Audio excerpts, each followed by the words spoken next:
Jonha false Ranchi শহর থেকে প্রায় 40 কিলোমিটার দূরে অবস্থিত। এখানে প্রবেশ করার মূল্য মাত্র 10 টাকা।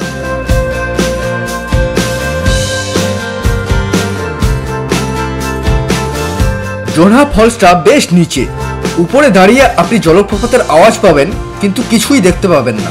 সুতরাং উপায় একটাই, সিঁড়ি বেয়ে নিচে নামা। চলুন তাহলে যাত্রা শুরু করি। বেশি নয়, মাত্র 450 সিঁড়ি অতিক্রম করতে হবে। ফেরার সময় একটু কষ্ট হতেও পারে, তবে 450 সিঁড়ি আহামরি কিছু ব্যাপার নয়। অনেক বয়স্করাও এ পথে যাচ্ছেন। জোনহা ফলসে আপনারা অবশ্যই সকালের দিকে আসবেন। হুন্ড্রু ফলসের একটা বিশেষ ক্রেজ আছে, সেই কারণে বেশিরভাগ টুরিস্টই প্রথমে হুন্ড্রু ফলসের দিকে রওনা দেন, ওখানে ঘুরে টুরে তারপর জোনহার দিকে আসেন। সেই কারণে সকালের দিকে জোনহা ফলস বেশ ফাঁকা ফাঁকা থাকে।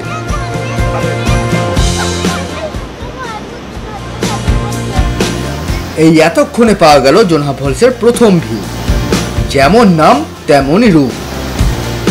আহ, দারুণ দারুণ।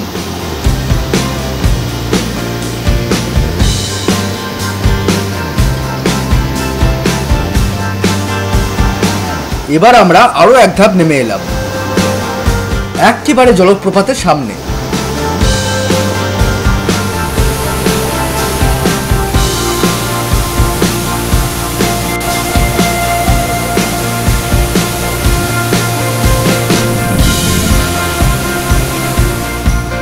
রামধনু দেখতে পেয়েছেন?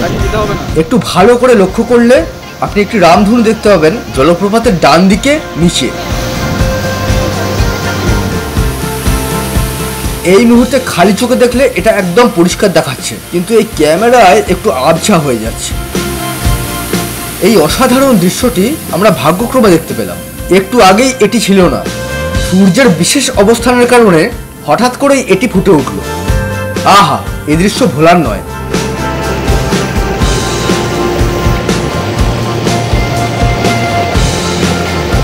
জোনহা ওয়াটারফলসটি অনেক কটি ধাপে ধাপে নিচের দিকে নেমেছে। এই মুহূর্তে আমি দ্বিতীয় ধাপের কাছে দাঁড়িয়ে আছি।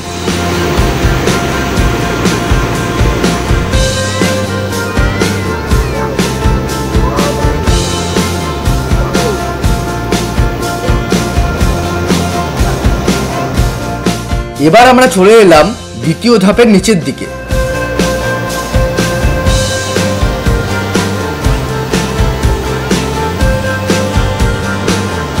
এখান থেকে একবার দেখুন কি অসাধারণ লাগছে জোনহা জলপ্রপাতকে।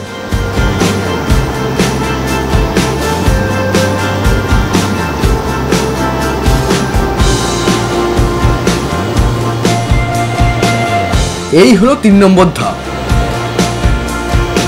এই ধাপের পর জলপ্রপাতটি অনেকটা দূরে গিয়ে আবার খাড়াভাবে নিচের দিকে নেমে গেছে। তবে অত দূর আর এখন যাচ্ছি না, কারণ এরপরে আমরা সীতা ফলস যাব। পাশেই আছে সীতা ফলস। সীতা ফলসের দৃশ্য আপনাদেরকে পরের ভিডিওতেই দেখাবো।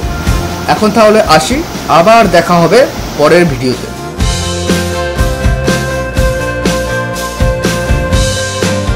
একটা ছোট্ট ইনফরমেশন দিয়ে রাখি, জোনহা ফলসে পৌঁছে গাড়ি পার্কিং করার পর আপনি প্রথমেই দুপুরের খাবার অর্ডার দিয়ে দিন পাশের হোটেলে, যাতে ফলস থেকে ফিরে আসার পরেই গরম গরম ভাত আর মুরগির ঝোল পাতে পড়ে।